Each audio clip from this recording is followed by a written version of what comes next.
Hey guys, welcome back to my channel. Today I have a ton of follow-up and speed reviews to go over. I'm going to be moving quickly. There is a lot, so I may have to split this into 2 or 3 parts or separate videos, but everything that I talk about will be linked down below, and let's go ahead and get into it.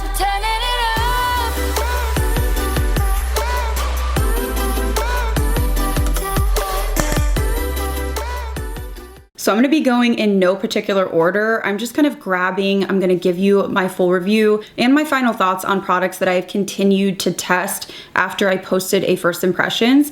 I love trying new makeup videos. They are some of my favorites and yours as well. But you can try things that don't mesh well together. So I continue to use the products off camera with my favorite bases, my favorite foundations, my favorite powders, and try different techniques and applications and tools, especially if something is giving me a hard time, just trying to finesse it and see who it would work for, even if I don't personally love it. But I'm gonna start with some concealers. So the Patrick Ta concealer has really surprised me. In the past, he has come out with really emollient products. So I thought this was gonna be sticky, not enough coverage, but it is completely opposite to what I expected. So I have the shade Fair Golden 3. This is a really thin, but I would say nice medium coverage concealer. I find it to be very smoothing. I don't find it to be hydrating, but it's also not drying. So I'm not noticing any clinging, but I'm also not getting added hydration.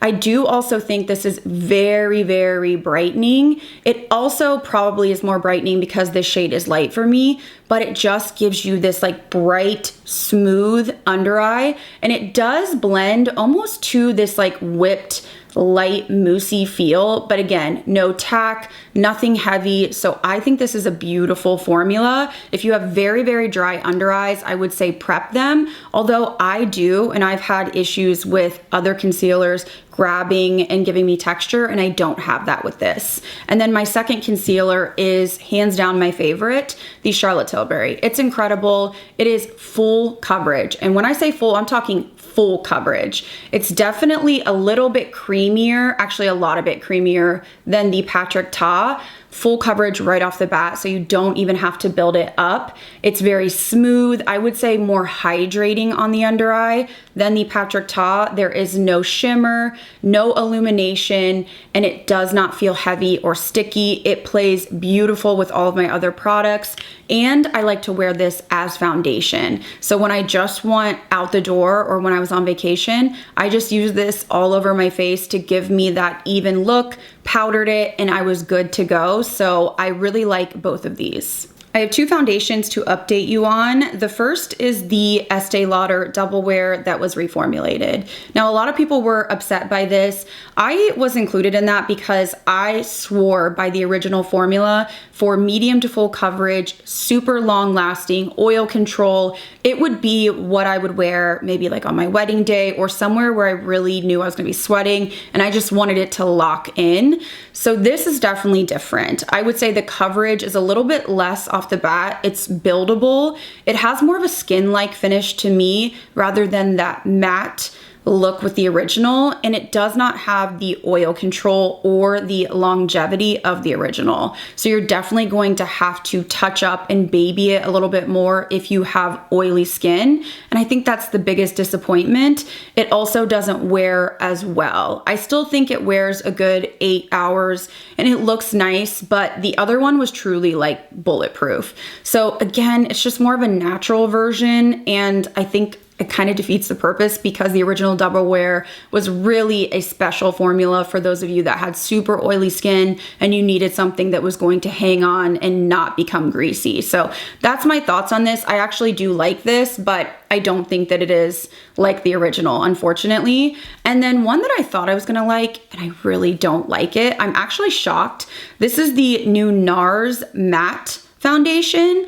I thought I was going to love this because I typically do like a matte foundation because I want that wear and I want the coverage. So I will usually use something that's matte and then go in with a setting spray or something to give me more glow.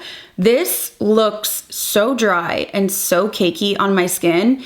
It's horrible. Every time I've tried to use it, even if I have used intense skin prep, like 4 layers of, milky toners, serums, heavy, thick moisturizers, all of the things, I just can't get this to look natural on my skin. It clings and it's not forgiving on my pores or texture.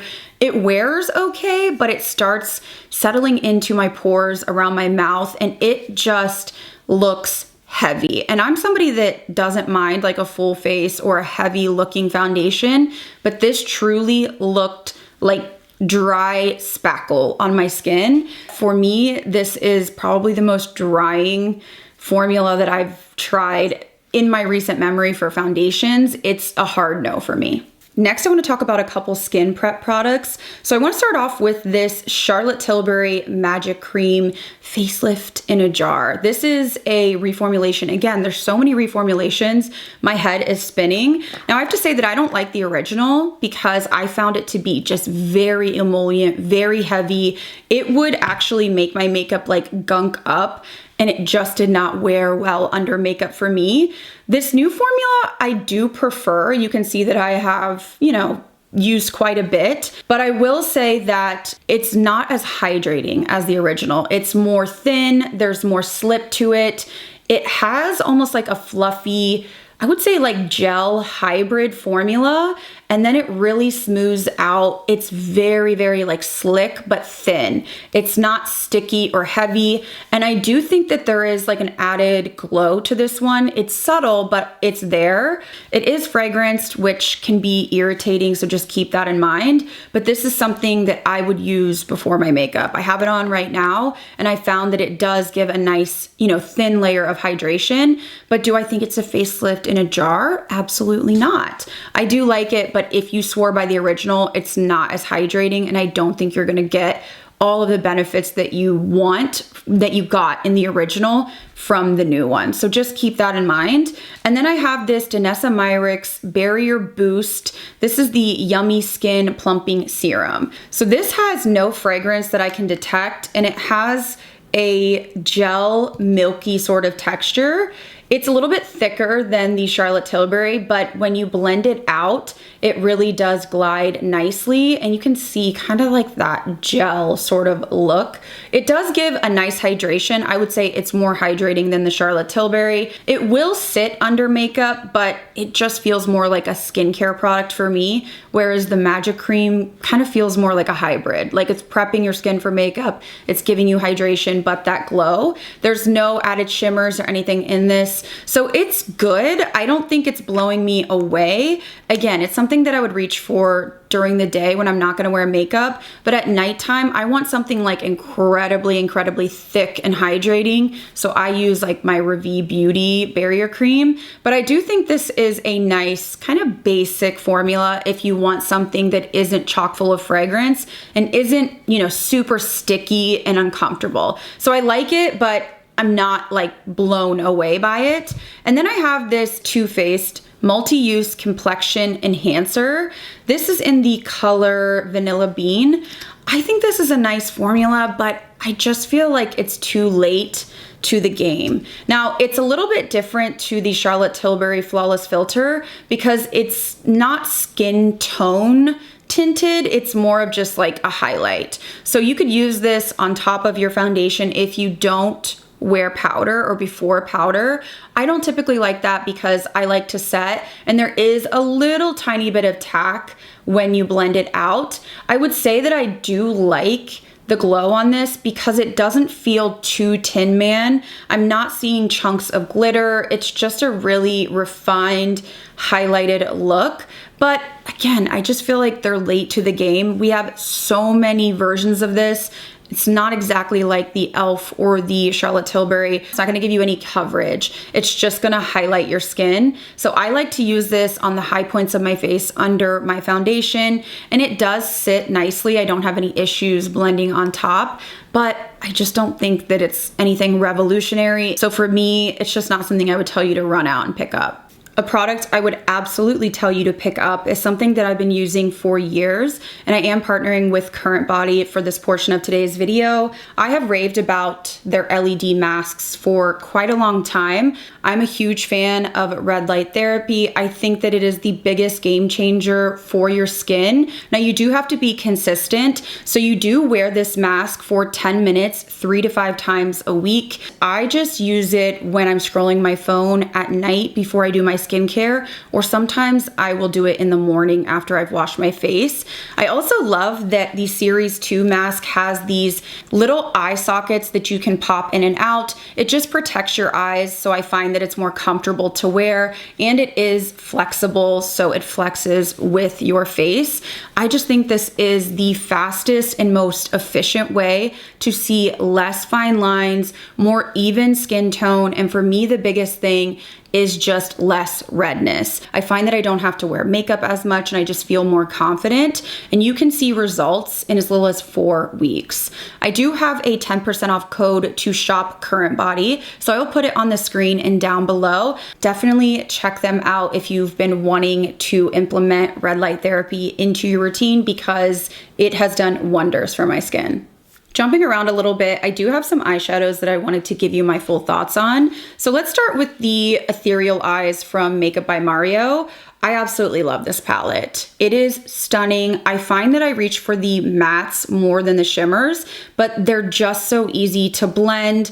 I just find them to be effortless. So I absolutely love this. I've used it so much. And the shimmers in here are that really incredible glitter topper formula that everybody loved from his initial launch. They don't have a ton of pigment behind them, but they give you that gorgeous, like, glittery eye. So if you really wanted the original or you liked the original, this is the same formula. It is just truly stunning. I definitely recommend this. I think it's just like a beautiful color story. And then if you want something more smoky and even kicked up a notch, this Danessa Myricks Freedom palette is incredibly pigmented. This foil shade is like a cream, but it looks chunky in the pan, and then when you blend it out, it's literally like chrome. And then you also have a really beautiful high shine metallic as well. Does have, you know, glitter in it, kind of gives you that foiled look anyways. But look at that, like, this is intense. So for me, this palette is not an everyday palette, whereas the Makeup by Mario is. This is more of like a New Year's Eve palette, or I'm going out type of palette. But I do really love the mattes in here. You have different tones. There's like one cool, and then you have these 3 that are more warm. These are incredibly soft and incredibly pigmented. Not the same as the Makeup by Mario. These are like more intense. I would say a light hand will do you good, but if you have a deeper complexion, this is gonna look stunning on you. But I do find that it blends really nicely. I don't struggle with the blend, and it is a really creamy formula overall. So I think this is a stunning, stunning palette. It just is a little bit smoky and intense for me for every day.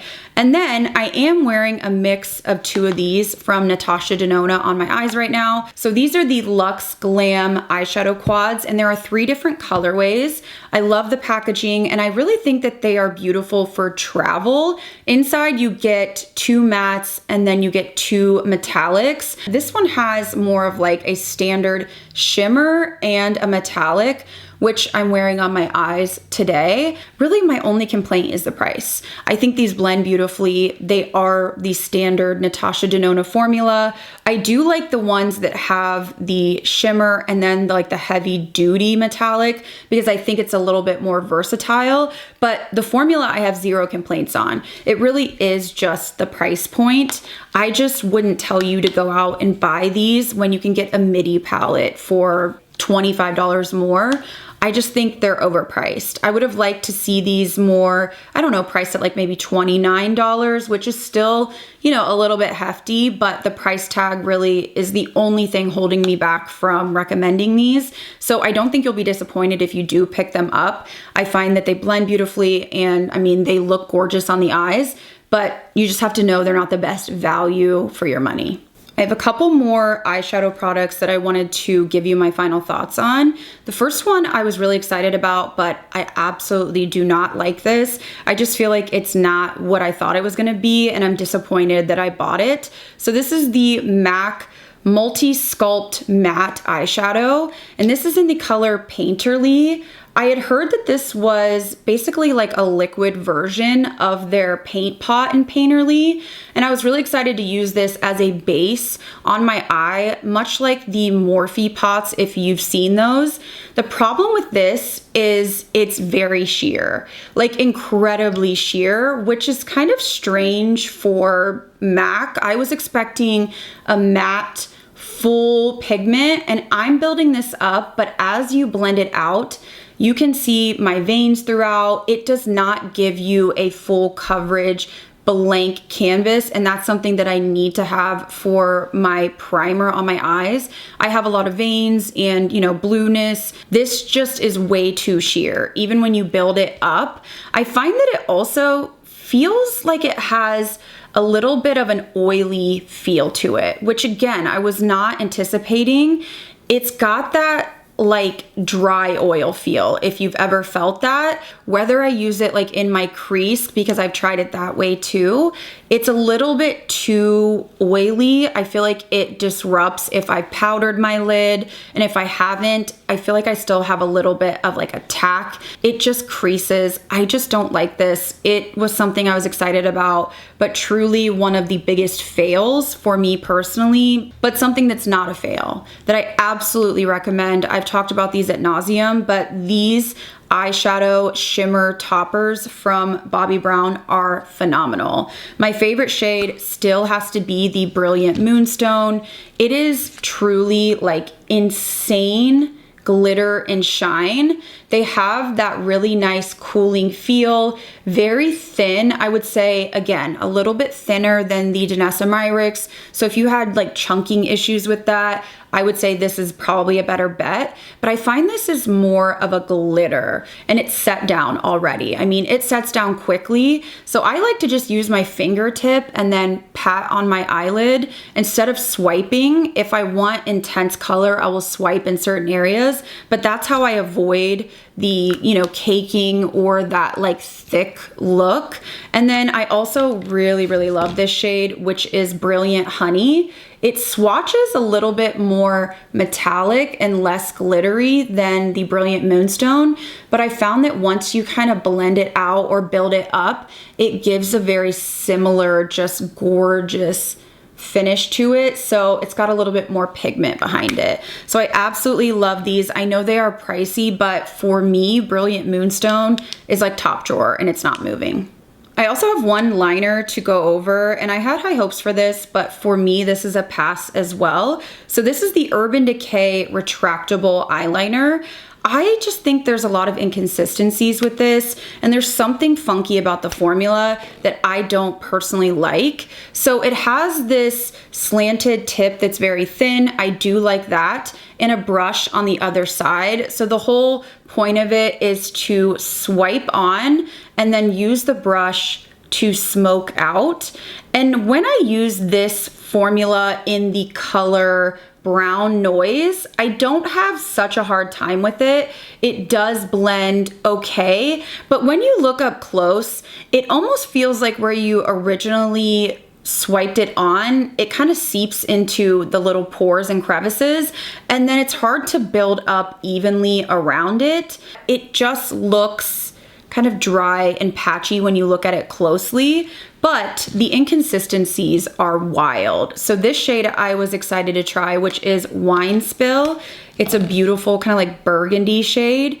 So I'm gonna show you what happens. If you apply it, it's a beautiful color, but when you start to blend this out, it looks horrible. Like, I'm talking absolutely horrible. Again, similar feeling. It's almost like where you set it down, it just like dries instantly into the crevices. And my eyes are not, you know, super smooth. I mean, they have wrinkles and fine lines. And then when you try to blend around it, it just looks so patchy. So I'm just gonna like build this up. It just does not blend evenly and looks incredibly unflattering. So for me, this is a huge disappointment. I don't find that it's easy to work with, and I don't find that it has an even blend.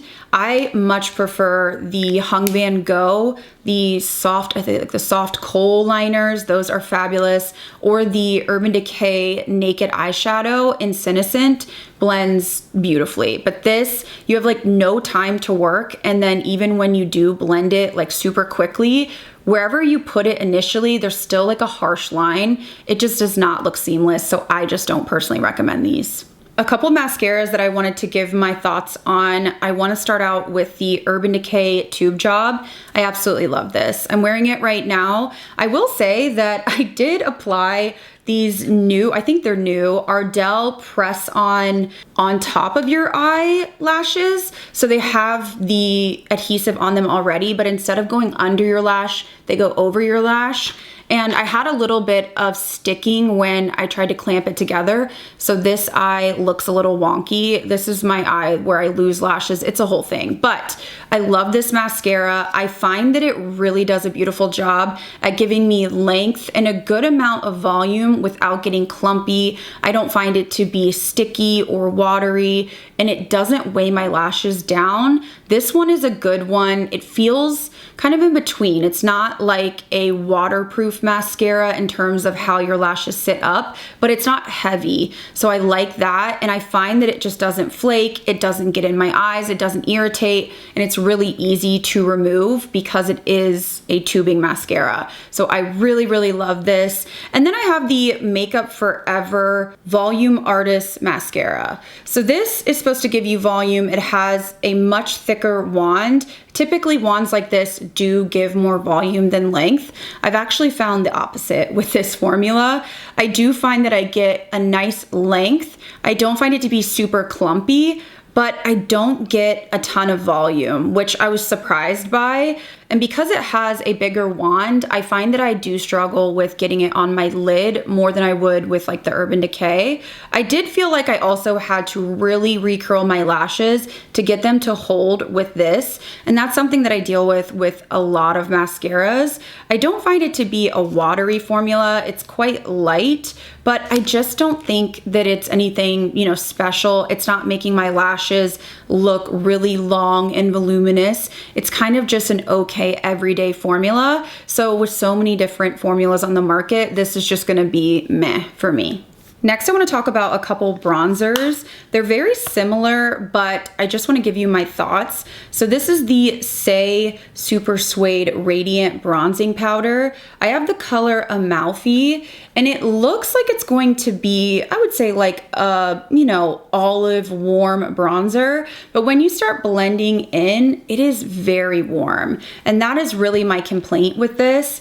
Other than that, I love this formula. I don't find it to be powdery. I don't find it to be dry. It definitely is radiant, but such a beautiful, just like smooth, radiant finish. It doesn't have any chunky glitter. It doesn't really enhance your texture. It's like just enough, in my opinion. I just wish that the shades were not so orange. I mean, this is very, very warm. I have to be careful in using this, especially if I have a foundation that's a little bit too golden, a little bit too yellow. It really can go sideways very quickly. So if they were to change the tones and offer more, you know, neutral, cool toned, I think people would absolutely go nuts over this. But the tones are just really, really warm. And then very similarly, I have the Soft Matte Powder Bronzer from Rare Beauty. So this one I have in the color Summer Feels. Now the formula is different. This is a true powder. When you swatch this, it's got more of that like creamy feel. So again, thicker. I mean, you can see even when I'm swatching it, you get that powder kick up, and it is thicker overall. I would say that it has this really beautiful glide and creaminess to it, and it doesn't have the same level of radiance that the Say has, but my issue with it is, again, just so warm. I had a few shades that were sent to me and they are just incredibly warm, even though this is leaning more of like a peachy warm, kind of leaning in the orange territory. So I think that both of these are beautiful formulas, but they just need work when it comes to the undertones. And I think that they need to go back to the drawing board, but the formulas, I enjoy both of them. Moving on to blush. I have quite a few, but I'm gonna try to break this up. So I wanna start off with this YSL Make Me Blush in the shade 10. So this is a newer shade that came out. I was all about it. It's hard to tell when you see these online sometimes, like before people start posting reviews, how glowy they're going to be, because some of them are matte, some are satin, but this color truly is a little bit disappointing for me in terms of using it as a blush, because it is very, very, very high shine. I think it's pretty, but it's on the level of, let's say, the Dior highlighting palette, maybe a smidge less glowy. So for me, this is more of a highlighter. I think it would be stunning if you're somebody that has a deeper complexion and you love a pink highlight. It does have some base pigment to it, but it just has that really intense frostiness. And a lot of the other shades that are satin aren't quite as glowy. So if I had known that this was gonna be so frosty and high shine, I probably wouldn't have picked it up, because it does border on being a little bit too deep for me for a highlighter. I kind of use it as a blush topper slash highlighter, but again, it's just not my favorite color for me personally with that much intense glow. So I wish I wouldn't have purchased that, but I do love that formula. It's just that color is not the right one for me. And then the Natasha Denona Duos. I thought this was such a beautiful launch for her. I love this formula. I think the original launch was just too many of the same color, so this was much needed. So this is an interesting feel because it is really stiff when you put your fingers in, but once you start blending in, you get that creamy feel. And then as you work on the skin, it does end up being a powder feel. So they're kind of like a cream to powder. We're seeing a lot of like mousse, cream to powder, just different formulas with blush, which I love because I'm so over the heavy, sticky, emollient, like lip balm blushes. So I think this is an effortless formula. You could use this like on top of foundation that's set or under. So I used under today this color, which is the Nude Muse, and it's more of a muted tone. And each one of these, you get a matte shade that has a little bit more pigment to it, and then you get a glowy shade. I find myself being able to kind of like dip in a little bit and use both of them. I don't find it to be as intense as the YSL blush is what I mean, but I do prefer a matte blush overall. So I use mostly the matte side, but I think this is a really pretty kind of like neutral peach shade. And again, I really love this formula. I just think that more colors are needed because a lot of the original ones were like the same coral peach. This next blush is hands down my favorite powder formula of the year. The Tom Ford blushes are truly stunning. I cannot tell you how beautiful these are. The formula is truly special, and I am just loving the colors that they came out with. So I'm wearing a little bit of golden peach on my cheeks today on top of another blush, the Natasha Denona Duo. But this, I have 5 different colors. I purchased them all myself. This is a smooth, blurring, creamy formula. It is not powdery. There's just this like hard pressed feel, but it's so velvety and pigmented. Absolutely stunning. I find these to be truly effortless. So this is the Golden Peach that I am wearing on top. Such beautiful shades, and there's just this special kind of like neon blurred look to the skin, like you're lit from within. I also love Crushed Rose, which looks a little bit, I guess, subdued for me, but it's one of my most used colors. It just goes with anything, and they just blend beautifully. So blurring, lightweight. There's no powdery look to them. If you're looking for a powder blush that isn't powdery, it doesn't have that like dusty look, it's weightless and just smoothing, this is it. This shade is so beautiful. I have to be more careful with the, you know, brighter shades, just dip in and be light, but I actually ended up double purchasing one of the shades. I think it was like a mix up with one of the colors I bought, and I'm horrible at returns because I'm ADHD. I literally hate them. Like, you could tell me my return is $500 and I'm like, but I have to return it. Like, I have a hard time with it. I'm trying to get better. So I had an extra of Crushed Rose and I missed the return window. So I gave it to my girlfriend, and she's, you know, more into like Sephora brands. She doesn't really go into like luxury beauty. And after she tried it, she was like, this is so beautiful. She was like, I am loving this. Like, she's like, I am shocked because it's so pricey. And I just thought it was like, whatever, it's a blush. Why would you buy that? But she's like, it's so beautiful. Like, I'm using it every day. So truly cannot recommend these enough. A standout formula. I know they're pricey, but they're up there like with my Armani cheek tints where you'd have to fight me if you try to take them out of my collection. And to finish off this video, I want to touch on a few lip balms, and then I'm going to have more of these videos coming because I still have so many products to go over, but I don't want this video to be so long. So hands down, a beautiful formula that I did not think I was going to like. This is the Rhode Peptide Lip Boost, and I have it in Sugar Mint. This is incredibly shiny. It smells delicious, but it gives intense hydration. So it is clear and it is sticky. It reminds me of the Ulla Henriksen formula, but even stickier in my opinion.